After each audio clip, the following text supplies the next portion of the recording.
You can tell yourself all kind of mental gymnastics, but you can create an anxious life.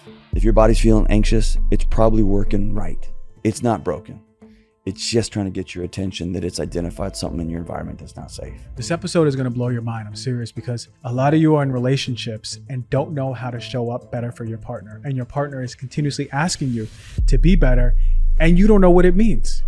Dr. John Delony is going to show you what that means and how to live a life that is more authentic, so you have deeper love for yourself and your partner. Dr. John Delony is a 2-time #1 national best-selling author, mental health expert, and a host of the Dr. John Delony Show. John has 2 PhDs, over 2 decades of experience in counseling, crisis response, and higher education. He is the author of one of the best-selling books out there, Own Your Past, Change Your Future, Redefining Anxiety, and most recently, Building a Non-Anxious Life. John's goal is to help others navigate through tough decisions, improve their relationships, and believe they're worth being with.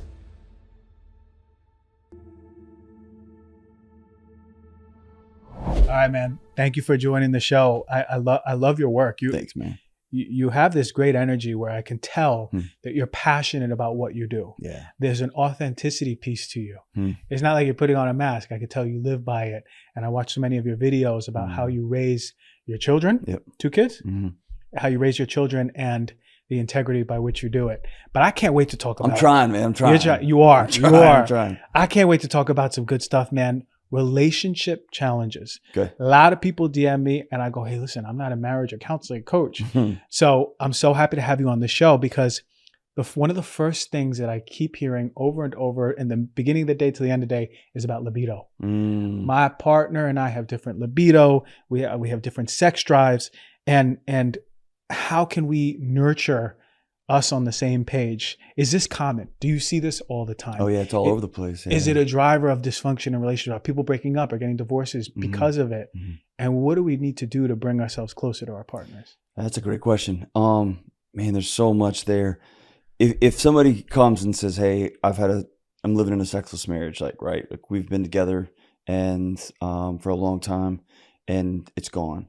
First thing I'm gonna tell somebody is go see a doctor. Make sure your hormone levels are right. Go check with somebody, right?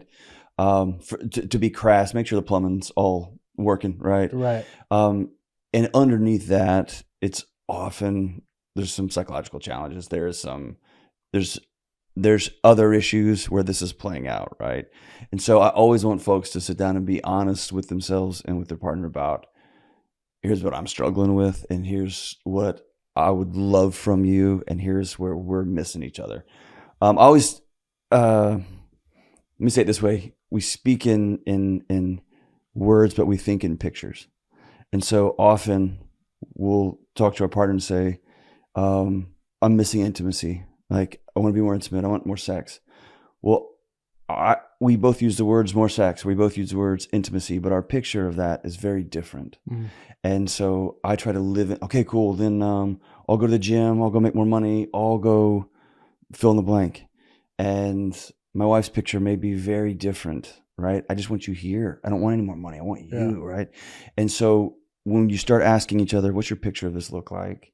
And you begin to drill down into some real challenges, you can't hide. And that's where that's where the solutions are. So when you say that people are in a world of images, you're saying from us as men that we live more through that? No, I'm seeing that, let's say my work is struggling. Let's say I haven't dealt with some historical traumas that my body's holding on to. Right. I'm worried about the economy. I'm worried about politics. And I get home and I put all of that on my partner. If you would just wear something different, if you would just want to, if you just want to be, if you would just want sex more, if you would just want this, you would solve all my challenges, or vice versa, right? And often I want people to go to the mirror first and say, what am I hanging on to? Because somebody's not going to solve your problem. You think 3 more times a week would be better? 4 more times? Like, you can't ask somebody to carry that. I've got to go do the work. And then when I get done with my work, then I'm going to say, here's the picture of what intimacy looks like for me. Yeah. Intimacy is, I want to be with you. Intimacy is fill in the blank, right? Everybody's got a different picture of that. Yeah. So having a clearer picture of where we're at, right, and being able to articulate that to our partner and say, this That's is everything. what I need. Yeah. So instead, you're right, because a lot of I us, think it's even deeper than what you need. yeah.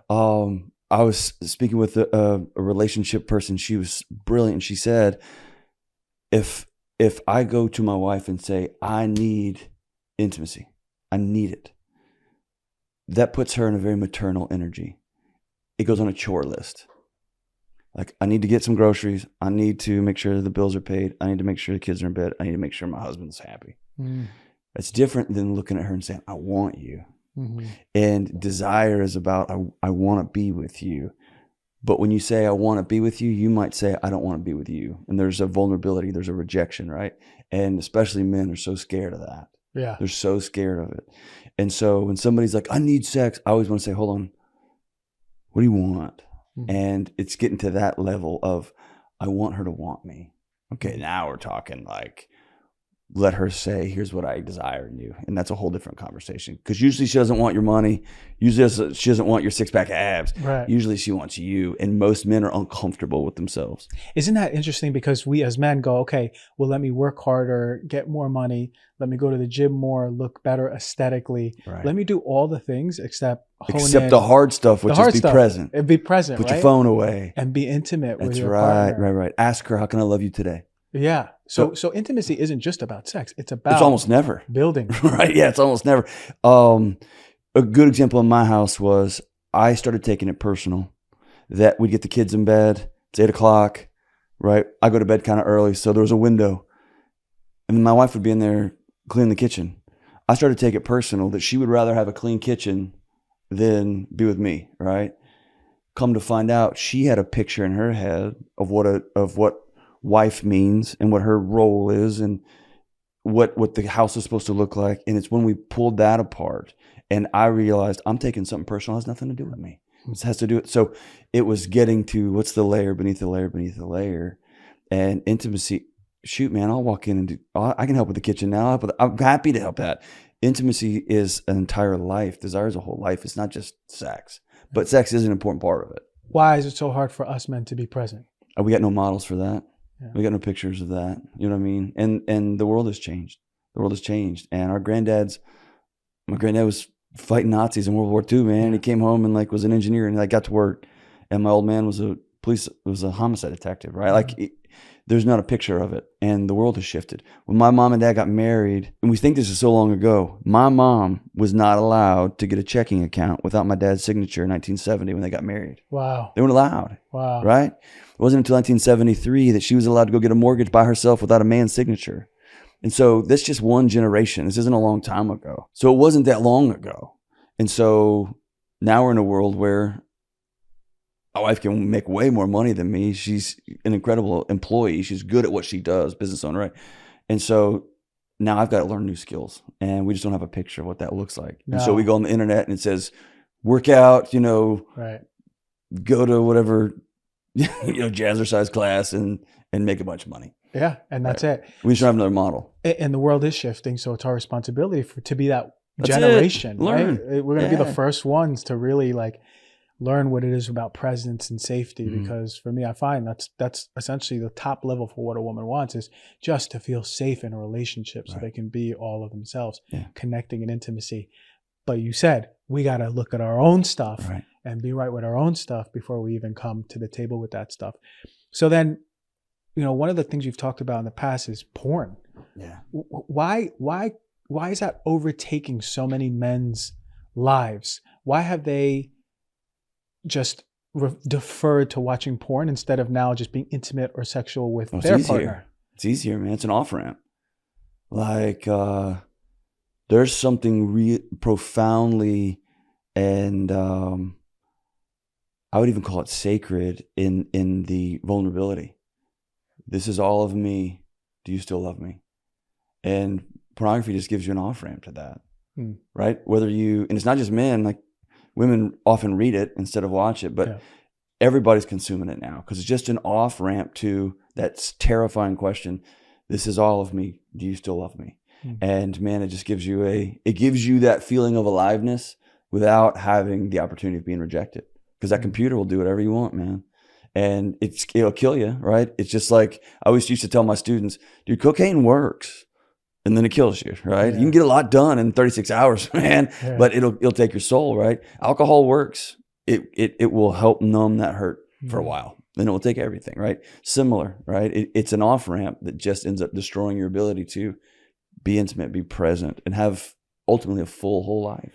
So it's a quick dopamine hit. Yeah, I mean, dopamine's about anticipation. So it when it builds and builds, instead of seeking that in community, in tribe, in like a single person that you've bet your life on, it's just easy to go release that build in another way. Yeah, sometimes a stress reliever for so many men to run away from, like you said, off ramp from Head all into of it, the man. real stuff. Yeah. So we're talking about this. There's women going, okay, my husband or my partner. There's men going, oh wait, that might be me. Mm-hmm. What happens when in the relationship there's someone who wants their partner to be healthier, wants their partner to strive towards that, but there's someone who's just like, like it is what it is. Because I got a lot of women who come in and say, hey, I want my partner to do this emotional work, but I just feel like he doesn't really care. And maybe vice versa. What happens when there's the resistance towards being healthy? How do we approach that? You already know that I'm someone who's deeply committed to holistic wellness. It's part of my life. It's part of how I show up. But quality and sleep is up in the pinnacle. It's so important for you to understand that diet and exercise is really important, but your sleep is everything. This is why I was always drawn to Birch. They craft organic mattresses, and they're sustainable and ethically sourced, and they use materials like cotton, natural latex, and wool. And unlike conventional mattress brands that are packed with synthetic foams or fiberglass, Birch mattresses are entirely free of polyurethane foams that can cause harmful off-gassing. They never use cheap or dangerous fiberglass, which is a flame retardant that can be disrupting your respiratory system and your hormones and your immune system. But instead, Birch actually utilizes the natural flame resistance of 100% wool to keep you safe. And that wool is ethical, by the way. I've had a Birch mattress. It's got to be about 3.5 years now. I love it. I look forward to going to bed every single night. I know it's going to be comfortable. I know I'm going to be sleeping luxuriously. It's helped deepen my sleep. I know that it's helped reduce aches and pains. I know I'm waking up refreshed. I feel like I'm being held by a cloud, to be honest. And the best part is Birch delivers a mattress right to your front door. And I know it's crazy to move a mattress from a store right to your front door. You can get some help, bring it to the room. You unbox it, it opens up, you sleep in it, you have a good night's sleep. And they make ordering seamless. They actually even have an option for in-home setup and removal of your old mattress, which is actually fantastic. And you get a generous 100-night sleep trial plus a 25-year warranty, so you can rest assured about this investment. If you're looking to upgrade to a cleaner and greener overall sleep setup, I cannot recommend Birch highly enough. They're currently running a 4th of July sale already. So it's a perfect time to save big. Head to birchliving.com/healthyself to get 20% off of your Birch mattress and score 2 free premium pillows. That is birchliving.com/healthyself for an incredible deal on an organic mattress that will transform your sleep quality. Your metabolism is your body's engine. It's how your body turns food into what you eat, into fuel, and just keeps you going. Because your metabolism is at the center of everything your body does, having an optimal metabolic health will translate into a bunch of benefits, like easier weight management, improved energy, better sleep. You can now measure your metabolism through breath, believe it or not. And Lumen is the first handheld metabolic coach that is out there. It's a device that lets you know if you're burning fat or carbs. It gives you a tailored guidance to improve your nutrition, workout, sleep, and even just overall stress management, which a lot of you out there are stressed. Don't play around. Don't lie to yourself. All you have to do is breathe into the Lumen first thing in the morning, and you'll know what's going on in your metabolism, whether you're burning mostly fat or carbohydrates. Then Lumen gives you a personalized nutrition plan for the day based on your measurements. Another thing you could do, breathe into it before and after workouts and meals, so you know exactly what's going on in your body in real time. And Lumen will give you the tips to keep on top of your health game. So if you want to take the next step in improving your health, go to lumen.me/DRG and get 15% off of your Lumen. That is lumen.me/DRG for 15% off of your next purchase. Man, I'm always going to tell folks to head directly into where it hurts. One of the big things I learned that I was kind of embarrassed I didn't realize was the way your mind works with anxiety. It's something I'm anxious about. If I avoid it, my body got exactly what it wanted, which is that thing to not kill me. And it reinforces that anxious response. So it makes it stronger. And so the more I avoid things that are potentially painful, like what you said was really important. I feel like my partner's XYZ. That tells me you probably haven't sat down and asked. That tells me you probably haven't sat down and instead of saying, you need to be doing this work. Because as soon as you start pointing fingers and you say the word you, I got to put my walls come up automatic. Right. Because now we're fighting. Yeah. But if I sit down and say, I love you so much and I want to spend my life with you and I feel like I can't connect, would you go have this conversation with Doc? Would you go sit down and have some hard conversation with Doc? No, I'm not doing that. All right, I'm going to. I would love for you to join me. And my language is all about me. You could love me right now by coming to talk. Right. And it's nothing about throwing grenades. I don't need that stupid stuff. All right, I'm going to go. But I would love for you to join me. And then eventually I have to ask myself that scary question. If my partner's not interested in building for the future and they have just anchored in, is this how I want to do, like, spend the rest of my life? And most of us don't like that question either. Right. That's a scary question. Because we don't want to face it. That's right. Who am I without this person? That's right. So let's say there's that anxiety in the relationship, whether it's with one person or both. How do we support our loved ones who are going through this, like whether it's anxiety with intimacy or anxiety with health or just not, or anchored in, like you said, and not wanting to move? How do we support our partners in their anxious states or just cyclic states? That's such a good question, man. I think the challenge is somebody may come sit with me and say, I'm a CEO and I got 4 kids and I'm training for a triathlon and I'm super anxious. And I'd probably tell that person, you got to back the exercise way off. Like at some point, your body can't handle everything you're giving it right now. And then next person walks in and walks me through their life. And I might tell them, you need to start exercising a lot, right? So the problem with anxiety is it's not a cookie cutter approach.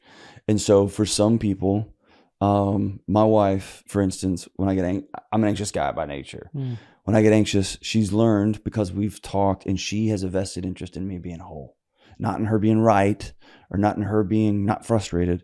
She wakes up and says, how can I love this guy to the best of my ability? So when I get anxious, we both know the SOS, skin on skin contact. I'll feel her hand underneath the covers and she'll just grab my arm because she could feel my restless sleep. And she'll just hold my arm and I know what she's doing and I'll exhale. Right. And for her, it's the exact opposite. When she gets anxious, I'll grab the kids and I'll be like, I'm going to go take the kids out for ice cream. We're going to go hiking. And because she needs 2 hours of the reason that's important is we spend a lot of time asking the question, how can I love you? Not when I get anxious, this works for me, so I'm going to impose it on you, which might make it worse for you. How can I love you right now? And then the other weird thing is I've been married for 20 plus years. It's changed, right? And so it's building something new all the time. My son's about to be a high school kid. High school for me I kind of peaked when I was 16. I was that guy. It's just been a downhill. And high school was terrible for my wife. So she's going to have, her nervous system's going to be on guard. Mine's going to be like, woohoo, right? Yeah. We've never been married and had a high school kid. So we're going to rebuild a new marriage this year. We're going to do something new. Right. And we're going to talk about how can I love you during this season. And so it's just coming back to the well over and over again, instead of trying to set it and forget it. I love that there's the renewing of you guys together. Always. There's always the sense of growth. And like she's got a different husband than she married. Right. I was a clown, man. You were a clown. Dude, you might have been anchored in on some things. A loudmouth idiot, right? And I married a West Texas farm girl, right? And now I'm married to Dr. Delony, who's a writer and a professor. Like, I'm married to a radically different person, right? And so that's the beauty of it. Right. So then what stays, right? Is it the essence of the person that you fall in love with and say, I want to grow with you? Because it seems to me that there was a massive transformation in both of you. Yeah. So what is the thing that is anchored in? This is a very unpopular answer. I've never given this answer. No one's ever asked me that question before. Okay. And I have a rule that whenever I get asked a question that I've never been asked, I'm just going to go with the most honest gut answer I got. Beautiful. It's covenant. I said I would. See what I'm saying? Like I told her till death do us part. I promise. And so when I anchored that into concrete, trying to hold her into a mold is suffocating, right? Yeah. And so I said I would. I said I'll be here every day for the rest of your life, in sickness and in health, right? And so now I get a choice. Am I going to be miserable at who she's becoming, or am I going to choose amazement and joy and participation? So I recently, every year we do a retreat together. Like, what's the state of our marriage? How are we doing? Right. And I go away for a couple of days by myself. What kind of dad am I becoming? What kind of man am I becoming? Am I being a person of integrity? And this was the first year that I circled back in a long time. And I was like, I don't know you.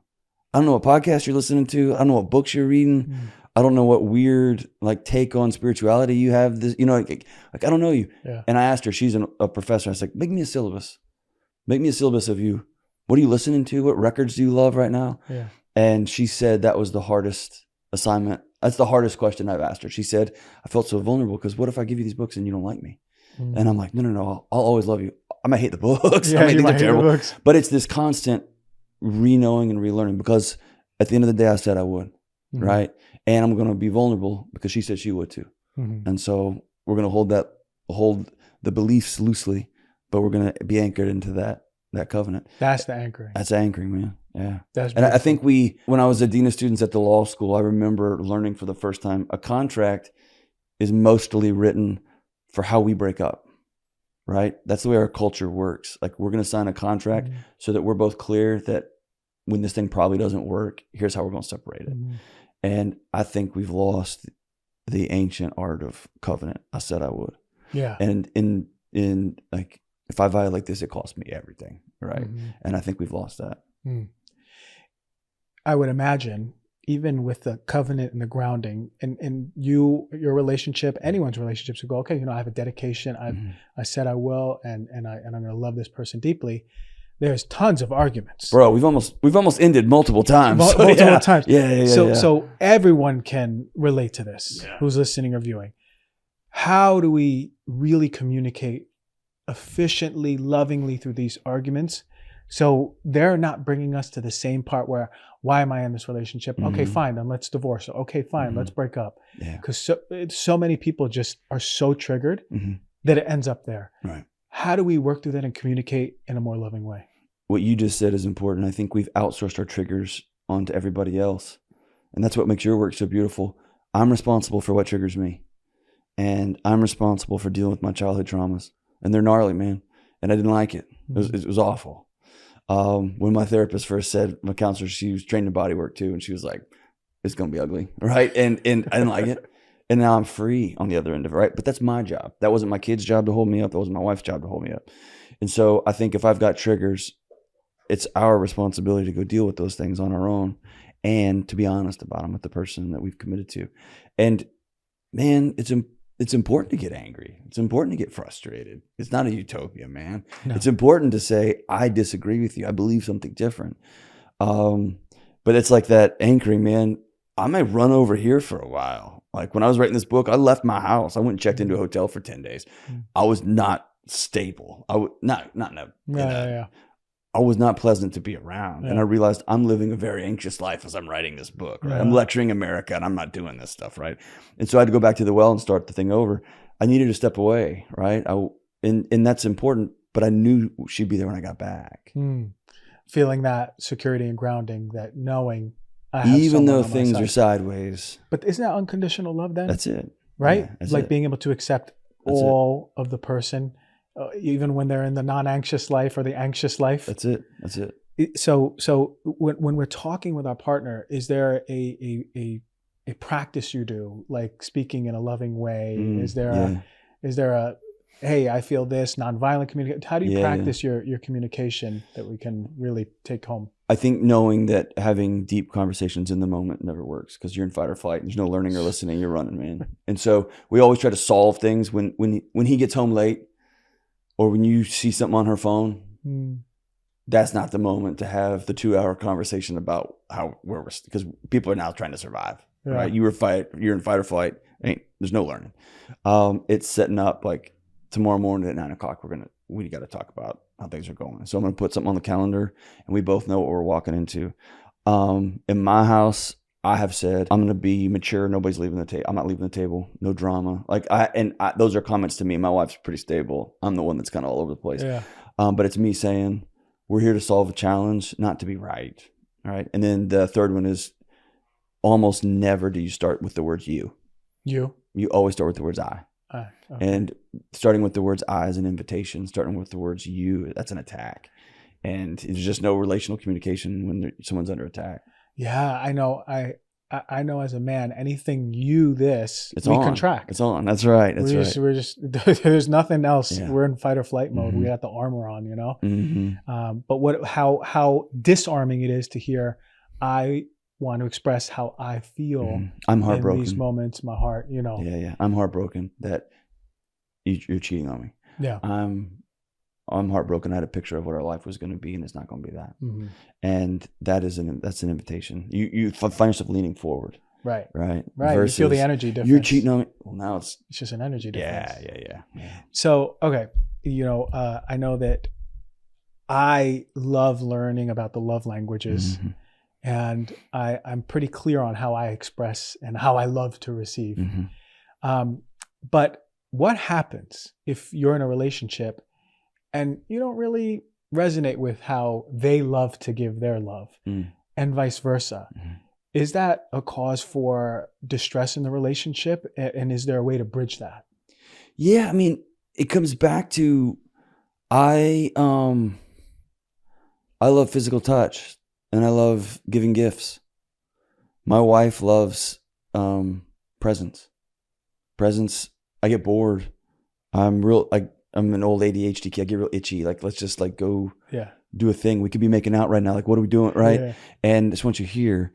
And so I have to ask myself is like, am I asking how can I love you right now? Or am I asking her, how can you satisfy me right now? And one of those is very selfish. And one of those is seeking desire. And I'm going to always seek that. Right. And my hope is it's reciprocal, that she's leaning into that same direction. That's where we're going to meet. Mm-hmm. There's just times when I want to solve something with a gift, and that's not the way to solve it. And that gift would make me feel better. And her not liking that gift would make me feel powerful. Yeah. Right. Oh, so you're right. Now I'm putting myself in a position. That's how you try to be right. That's not how you try to love. That's not how you try to love. Right. And I think love language is kind of like the Enneagram, kind of like Myers-Briggs, all those. I think they're good tools of self-reflection, but they're not gospel, man. They're not in concrete, and they change over time. That's true. And so it's always asking, like, where am I now? How can I love you today? Yeah. And I think always going back to the present, like right now, how can I love you today? I need some time by myself today. Done. What's your picture of time by yourself? And like all day. Okay, I'll take the kids, right? Yeah. Or maybe time by yourself is I just need to walk after dinner by myself. Cool. And let's be clear, and then maybe we'll make that happen. It sounds to me that in a relationship, you have to be encouraged and fearless enough to express what your desires are. That's right. or what you want in that moment, or maybe what your body needs. Yeah. Because if you don't feel safe enough, you're just going to hold it in, and you're not going to be able to express it. So for me, I feel you holding it in. Yeah. And then my body starts to go protect itself. Then there's an energetic thing. You're just getting the dance. You guys under the same roof, you're going to get synced up real quick. Real quick. So really it's about like feeling you're in a safe space to communicate. Right. You know, and if you're not in a safe space, that's the issue. If you're not in a safe space. It's not usually the sex. It's not usually you're watching too much Netflix. Here's a good example. Back in college, bro, I was a loudmouth Texas hothead, dude. And always, when we were out, always John running my mouth. And I remember, this is probably 5 or 6 years ago, I remember asking my wife, how in the world were you dating an idiot like me? Right? I was such a moron. Mm-hmm. And she said, you were a hothead, but every time I said, let's go, it's time to go, she said, I could feel it on you. You always left. And you always put my safety above your ego. And I was 19. I was like, really? I didn't even know I did that. But she's like, I always felt safe because I knew I could be honest with you, say it's time to go, and we would go. And that's that level of humility, right? You are more important than my ego right now. Mm-hmm. Like that guy cut you off and I want to let it rip. Letting my kids see, here's what honor actually looks like. Yeah. It looks like just taking your foot off the gas and letting this goofball go by. Because this goofball may be going to see his wife at the hospital before she passes. Right. I get to make up whatever story I want about that driver. Yeah. And one of those is going to bring peace to my car. One of those are going to put my car in danger. right? I get to pick that. And so it's just taking ownership and putting other people ahead of your ego. Yeah, especially making the relationship work, you know. That's it. You know how many times I said, I wanted to do this, or I wanted to say this, or let me be the victim now. You know, but then you go back to your heart, at least as a man, and you say, okay, no, actually this is for a bigger picture. It's for nurturing the relationship. I know that a lot of people in relationships struggle with different things, not the least of which being things like jealousy. Oh, yeah. You mentioned looking on the phone, something that pops up over here, or even infidelity. These are major, major fractures in relationships.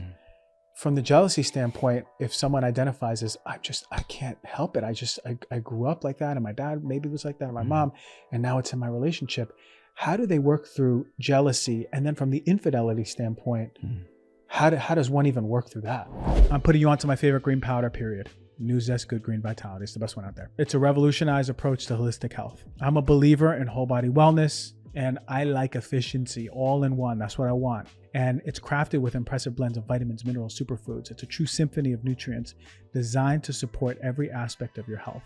It bridges the gap between what you eat and what our bodies truly need. It provides comprehensive nutrition. The convenience factor is unparalleled. Imagine replacing several bottles of supplements with one good scoop of good green vitality. That's all. It simplifies life without compromising quality and nutrition. And from my own experience, it's been transformative. It's enhanced my energy, better digestion. My immune system is stronger. I didn't even get sick during the winter. These are just the benefits that I've enjoyed from Good Green Vitality. Plus, it's got a natural taste. It integrates effortlessly into my smoothie. And sometimes I'll just put it into water and it tastes great. Good Green Vitality isn't just a supplement. It's a commitment to your overall health. And I encourage you to embrace this path. It's a step towards nutrition in your body, mind, and spirit. You can get 20% off of all Newzest products by using the code DRG at checkout. Head to newzest.usa.com/DRG to learn more and start your whole journey towards whole body wellness with Good Green Vitality. Go to nuzest-usa.com/DRG. Use the code DRG for 20% off. You know, Americans spend 90% of their time indoors and take about 20,000 breaths. According to the EPA, indoor air is 2 to 5 times more polluted than outdoor air. I know you didn't know that. In some cases, it goes up to 100 times more polluted. Poor air quality can have detrimental effects on your respiratory health. It can exacerbate conditions like asthma, allergies, while contributing to fatigue, headaches, and overall discomfort. And with the rise of indoor pollutants and allergens in your environment, you want to make sure you purify your air for you and your family. And investing in an air purifier isn't just about enhancing comfort, it's about safeguarding your health, providing peace of mind, creating a sanctuary where you can truly breathe easy and thrive. Air Doctor filters out 99.99% of dangerous contaminants and allergens like pollen, pet dander, dust mites, mold, even bacteria and viruses, so your lungs don't have to. And guess what? They ain't loud. They have whisper jet technology that is 30% quieter than ordinary air filters. Air Doctor also comes with a 30-day money-back guarantee, so if you don't fall in love, you send it back for a full refund minus shipping. Go to airdoctorpro.com, use the promo code DRG, and depending on the model, you'll receive up to 39% off or up to $300 off. Exclusive to you, the Heal Thyself listener, you will also receive a free 3-year warranty on any unit. Go to airdoctorpro.com and use the promo code DRG. That is AIRDOCTORPRO.com and use the code DRG. Man, I think here's a question I always want people to go back to. What's my body trying to protect me from? Like whatever, if you feel anxious, start to feel depressed, you start to feel jealous, like what is your body trying to protect you from? Like if you ask yourself that before you launch into whatever you're going to try to do to duct tape over that feeling, that's usually pretty instructive. So if you're starting to feel jealous, like what's your body trying to protect you from? That's the conversation you need to have. Hey, you're talking to that girl at work a lot. Like, tell me about it. Let's talk about it. If you come in flying and screaming and yelling, you're not going to get an honest answer. It's going to be, well, you owe it, and now we're off to a fight, right? Yeah. If you really want to get to the bottom of that thing. And jealousy is not bad. Jealousy is your body cares, right? Yeah. And there's like a sense of ownership. Like, I love this relationship. I'm a part of this thing. It's that next step. What are you going to do next? How's jealousy going to be lived out in your home, right? Is it going to be sneaking around? Is it going to be, hey, I'm uncomfortable? Or is it going to be, I'd feel safe if we shared our phones with each other? And maybe I'm an old school man, but if I instantly am like, you can't look at my phone, you got a problem in your house. You know what I'm saying? And it never ceases to amaze me. Like, a couple will make a human together. They'll have a kid, but it's like, nah, I keep my phone. Like, that's crazy, right? We made a person. We're past that now, right? Yeah. And if there are things on your phone that you're embarrassed about or ashamed of, you need to address those things, man. Yeah. And so when you get to infidelity, I think that's a whole different picture. Man, the most common thing I hear of people who are cheated on is, yes, they lost trust in the other person. Yes, they're embarrassed and ashamed and all that. Yes, they're angry and upset, and they should be. But often the thing that catches most people off guard when they've experienced someone's cheated on them is they've lost trust in themselves. I should have seen that. Or I knew that was happening and I didn't say anything. Like, I felt that distance and I didn't step in a long time ago. I just pretend, right? And you lose trust in yourself, and it's unmooring to walk around when you don't trust yourself. And so it's reestablishing trust. I'm always going to listen to my gut. I'm never going to not have that conversation again, whatever that may be. Yeah. And you rebuild trust in yourself from the inside out. And then, I mean, if you get cheated on, you get to lay the ground rules for, here's what reestablishing trust looks like. I need to see your phone every day. Cool. And that person gets to opt in or out, right? I need you, I need you to quit that job because that's where she works. And you got to say, I'm worth that, right? Yeah. And that's going to be tough.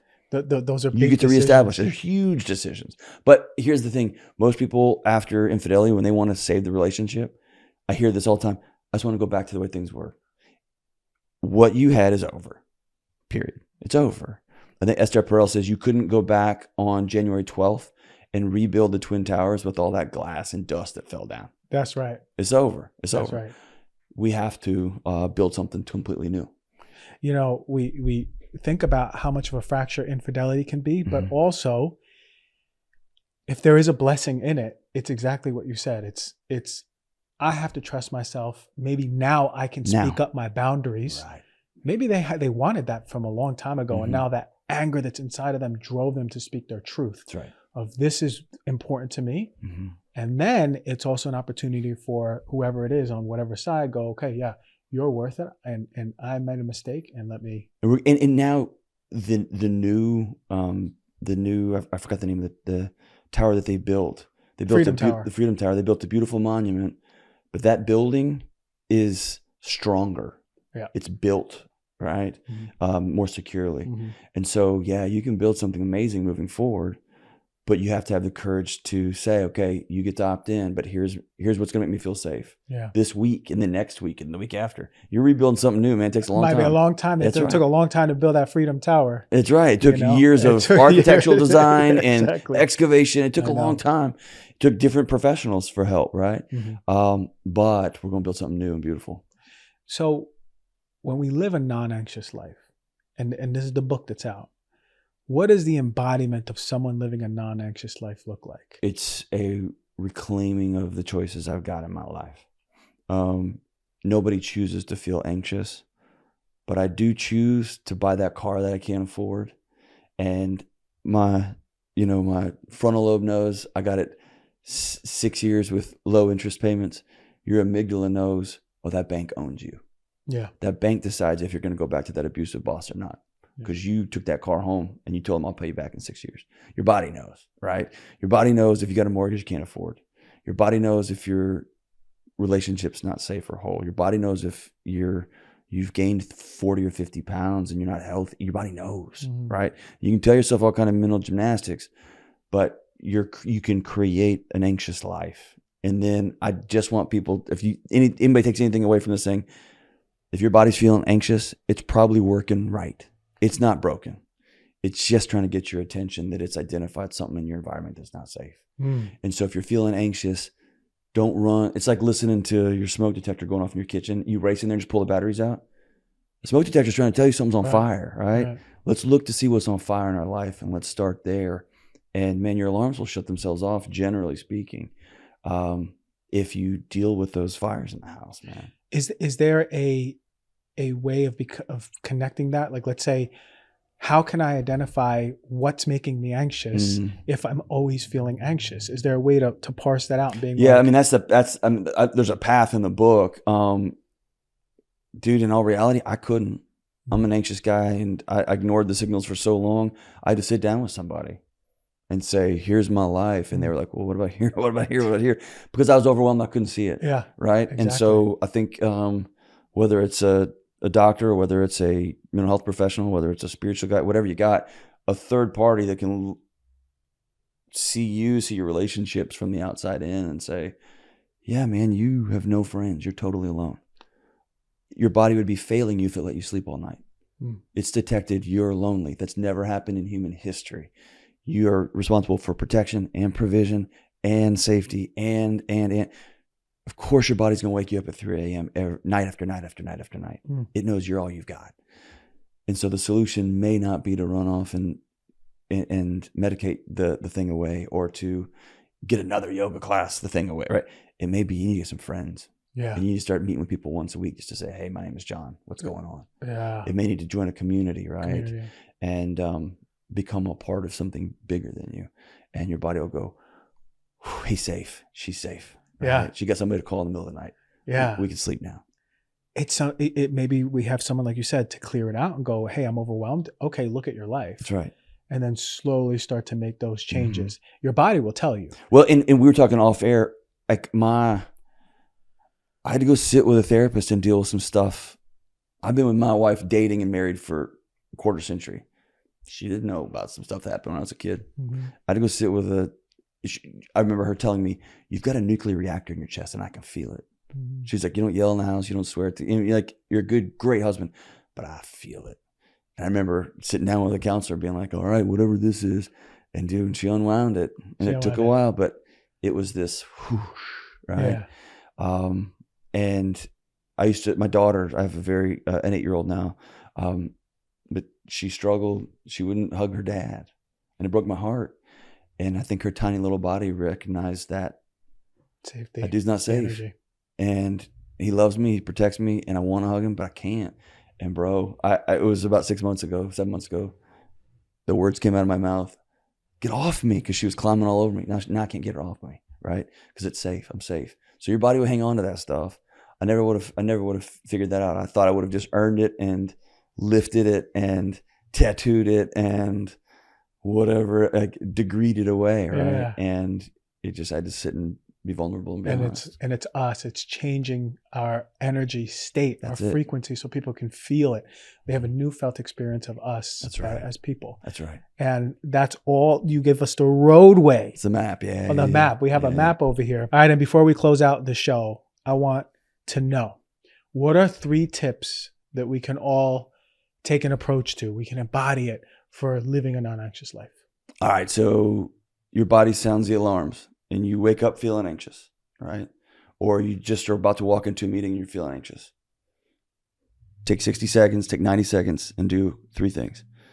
Number 1, I know this is cliche, take 2 or 3 or 4 real deep breaths, hold it and let it, and focus on pulling your shoulders down. Shoulders up is a fight or flight response, right?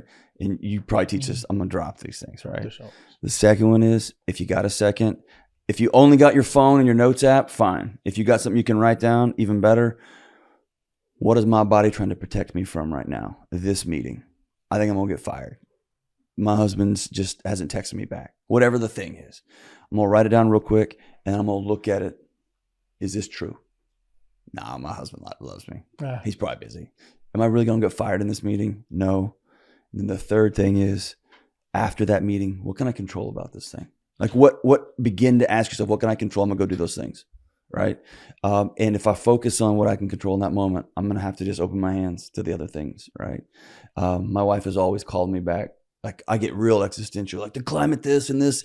She's like, all right, what can we do in our house right now? And it always brings me right back to, okay, here's what I can do. And that's it. I can't hold those other things. And my body tends to, when I get back in the driver's seat, all right, he's driving again. We're good. Totally. So I want to breathe through it. I'm going to write these things. I'm going to get them out of my body. I'm going to write them down. And then when I've got some time, I'm going to ask myself, what about these can I control? Can I control if that dude fires me? No. I can control if I don't owe anybody any money.